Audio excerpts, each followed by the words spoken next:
반갑습니다. 셋다짱구소 양선입니다. 한자는 태고일의 삶의 모습이 그대로 담긴 애환과 지혜에 생생한 인류 역사입니다. 한자는 극복 대상이 아닌 동행자일 때가 좋습니다. 이해하면 한자와 좋은 벗이 되어 동행할 수 있습니다. 여기 이해하며 동행하는 멋진 방법이 있습니다. 바로 셋다자입니다. 오늘은 셋다자 제179강 문문자에 관련된 셋다자를 공부해 보겠습니다. 오늘 공부할 셋다자는 한 글자의 중심자와 6글자의 관련자로 구성되었습니다. 배경을 살펴보겠습니다. 중심자는 문문자입니다.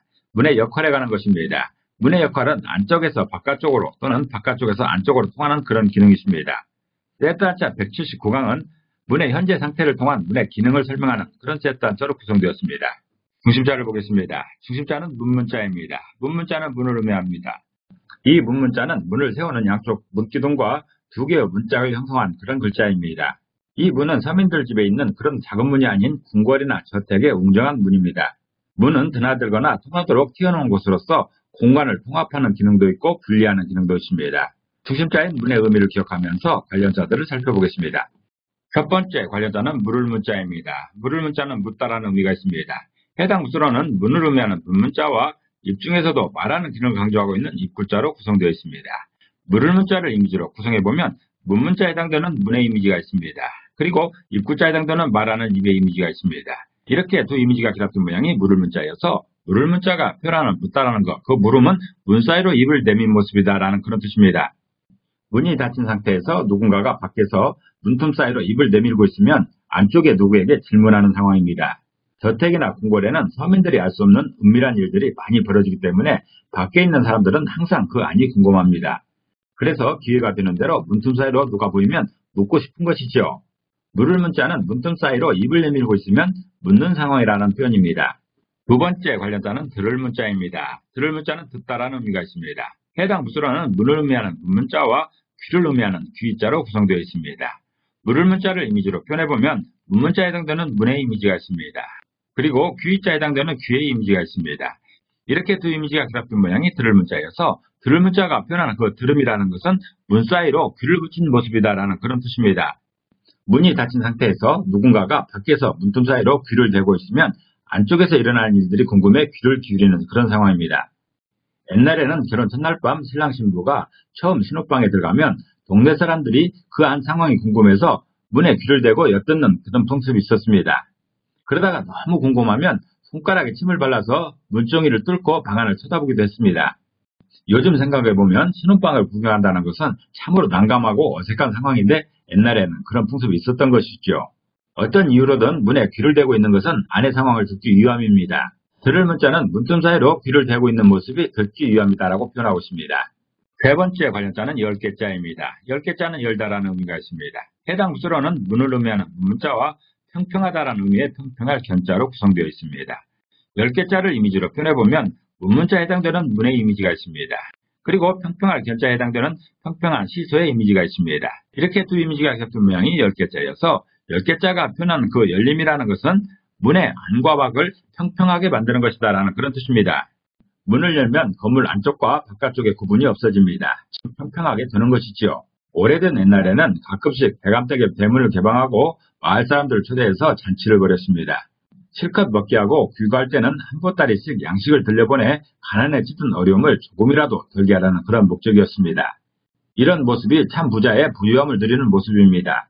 우리나라 최고의 부자로 알려진 경주 최부자집처럼 300년 이상 부유함을 누릴 수 있었던 부자의 유지 비결이었던 것입니다. 불부들은 절대 이런 생각을 못합니다. 재산을 자랑하고 가난한 자를 모멸하면서 마음껏 뽐내다가 겨우 1, 20년 버티고 망하게 되는 것이지요. 10개자는 건물의 안과 밖을 평평하게 만드는 방법이 문을 여는 것이다 라고 표현합니다. 네 번째 관련자는 다들패자입니다. 다들패자는 닫다라는 의미가 있습니다. 해당 부수로는 문을 의미하는 문자와 제주를 의미하면서 역할을 표현하고 있는 제주제자로 구성되어 있습니다. 다들패자를 이미지로 표현해보면 문문자에 해당되는 문의 이미지가 있습니다. 그리고 제주제자에 해당되는 역할을 표현하고 있는 군인들이 국방 의무를 다하고 있는 이런 역할의 이미지가 있습니다. 이렇게 두 이미지가 결합된 모양이 다들패자여서 다들패자가 표현하는 그 닫다라는 것, 그 닫힘은 문의 역할이다라는 그런 뜻입니다. 문을 만든 이유는 닫기 위함입니다. 문은 가끔씩 출입을 위해서 개방하고 대부분 시간에는 닫힘 상태를 유지하는 것이 정상입니다. 철옹성이라는 말이 있습니다. 절대 열리지 않는 성문을 의미하는 말이지요. 철옹성이라는 말의 전형은 중국의 수나라와 당나라에 맞서 싸운 고구려의 성에서 비롯되었다고 합니다. 현재 북한의 핵실험 때문에 알려졌고 그 전에는 시인 김소월의 진달래꽃이라는 시에서도 등장하는 영변에 축적된 성을 철옹성이라 불렀다 합니다. 영변의 성은 역사적으로 유세의 침략을 여러 차례 받았지만 11세기 초에는 거란의 공격을 물리쳤고 몽고의 침입도 막아냈고 홍건적과 병자호란 때는 청나라의 침입도 모두 막아냈다고 하여 철옹성이라는 명성을 얻게 되었다고 합니다. 영변의 철옹성처럼 한 번도 열리지 않는 문은 문이라고 해야 할 것이 아니라 벽이라고 해야 할 것입니다.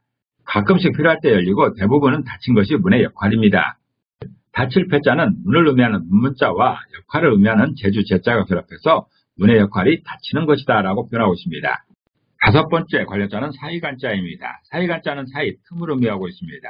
해당 부수로는 문을 의미하는 문문자와 말하다는 의미의 말할 월자로 구성되어 있습니다. 사이간자를 이미지로 표현해보면 문문자에 해당되는 문의 이미지가 있습니다. 그리고 말할 월자에 해당되는 말하고 있는 두 사람의 이미지가 있습니다. 이렇게 두 이미지가 결합된 모양이 사이간자여서 사이간자가 표현한 그 사이는 문틈으로 말할 수 있는 거리다라는 그런 뜻입니다. 사이라는 말은 한 곳에서 다른 곳까지의 거리를 말합니다. 그 사이라는 말에도 어떤 기준이 있겠지요. 한자에서는 사이라는 말의 기준은 문의 안팎에서 서로 말할 수 있을 정도의 거리를 말하고 있습니다. 문이 닫힌 상태에서 안쪽에서 말이 들릴 정도의 거리가 사이의 기준인 것이지요. 사이간자는 문틈으로 말할 수 있을 정도의 거리가 사이라고 표현하고 있습니다. 여섯 번째 관련자는 열벽자입니다. 열벽자는 열다, 열리다 등의 의미가 있습니다. 해당 부수로는 문을 의미하는 문문자와 임금, 왕을 의미하면서 곤란한 처지의 왕을 표현하고 있는 임금 벽자로 구성되어 있습니다. 열벽자를 이미지로 표현해보면 문문자에 해당되는 문의 이미지가 있습니다. 그리고 임금 벽자에 해당되는 임금의 이미지가 있습니다. 이렇게 두 이미지가 결합된 모양이 열벽자여서 열벽자가 표현하는 그 열림은 문 안에 있는 임금의 심정이다라는 그런 뜻입니다. 이번에 공부하는 열벽자 열림은 세 번째 관련자인 열개자 열림과는 다른 상황을 표현하고 있습니다. 열개자는 문이 열려서 안과 밖에 구분이 없어진 상태를 표현하고 있지만 열벽자는 다른 상황을 표현하고 있는 것이지요. 이 한자를 이해하기 위해서는 부수로 사용된 임금벽자를 이해해야 합니다. 세트 한자 92강에서 임금벽자를 공부한 적이 있습니다. 그때 공부한 것을 기억하면서 임금벽자는 왕 중에서 임금 제자나 임금 왕자처럼 충분한 권력이 보장되었고 마음껏 행사할 수 있는 제대로 된 그런 왕이 아닙니다. 궁지에 몰려서 권력 행사는 구사하고 자기 한 목숨도 보존하기 어려운 곤란한 처지의 임금인 것이지요. 이렇게 곤란한 처지의 임금이 가능하면 빨리 궁궐을 빠져나가 도망쳐야 하는 상황을 상상하시면 이 글자를 이해하기 쉬울 것입니다. 그런 임금이 귀를 엿보며 문틈 사이로 밖의 동정을 살피고 있습니다. 이 임금은 문을 열 기회만 찾고 있는 것이죠. 그래서 열벽자는 곤란한 처지의 임금, 즉 임금 벽자가 의미하는 임금의 심정을 표현하고 있는 것이지요. 열벽자는 궁궐 안에서 문틈 사이로 밖을 보고 있는 임금의 마음을 표현하는 것으로서 임금에게 문은 열려야 한다라고 표현하고 있는 것입니다. 왜냐하면 이 임금은 문을 열고 빨리 도망쳐서 그 위험으로부터 벗어나야 하기 때문에 그런 것입니다. 오늘은 한 글자의 중심자와 여섯 글자의 관련자로 구성된 문문자의 세트 한자를 공부해보았습니다. 오늘 공부한 내용을 다시 한번 요약하면서 이 시간을 정리하도록 하겠습니다.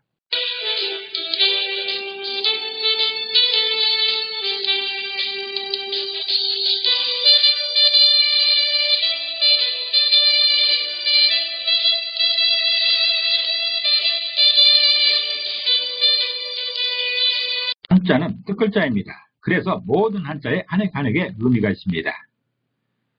그렇지만 그 의미에 대단한 비밀이 있는 것은 아니고 우리들의 상식에 기반하고 있습니다. 우리들의 상식에 기반하여 이해하고 설명하는 한자, 세트 한자였습니다. 감사합니다.